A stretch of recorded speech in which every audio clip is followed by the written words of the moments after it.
আসসালামু আলাইকুম বন্ধুরা, আজকে রান্না করবো পাট শাক, সেটা তোমাদের সাথে শেয়ার করলাম।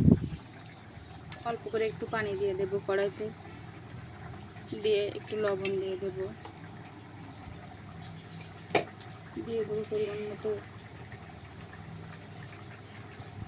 দেবো পরিমাণ মতো হলুদ গুঁড়া, কাঁচা ঝাল খালি করে রাখা দিয়ে দেবো কিছু পেঁয়াজ কুচি। এই যে একটু বেশি করে পেঁয়াজ কুচি দিয়ে শাকগুলো দিয়ে দেবো।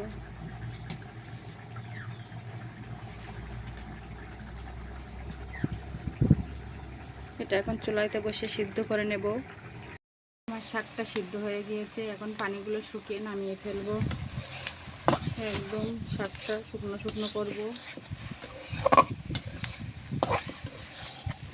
দেখুন শাকটা প্রায় শুকনো শুকনো হয়ে এসেছে। এখন আরেকটু নাড়াচাড়া করে নামিয়ে ফেলবো।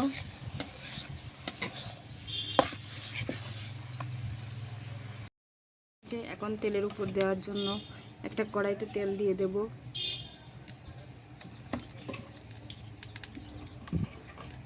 একটা কড়াইতে তেল দিয়ে দিয়েছি, তেলটা এখন গরম হয়ে গিয়েছে।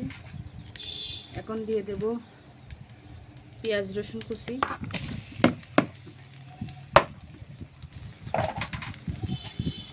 দিয়ে এটা ভালোভাবে লাল লাল করে ভেজে নেব।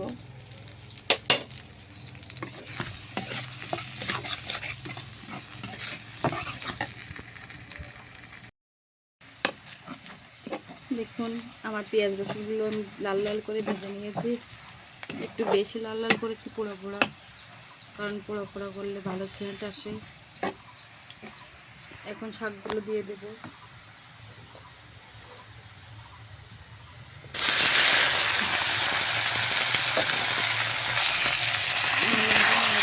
ভেজে নেব।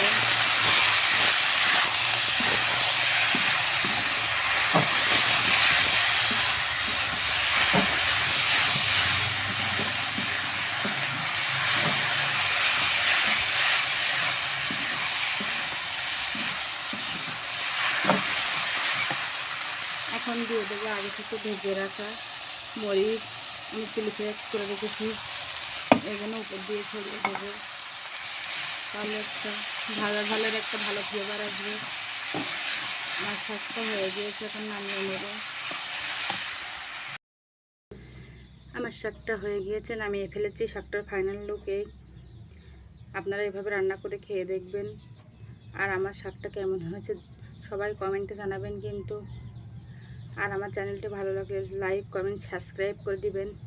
সবাইকে আল্লাহ হাফেজ।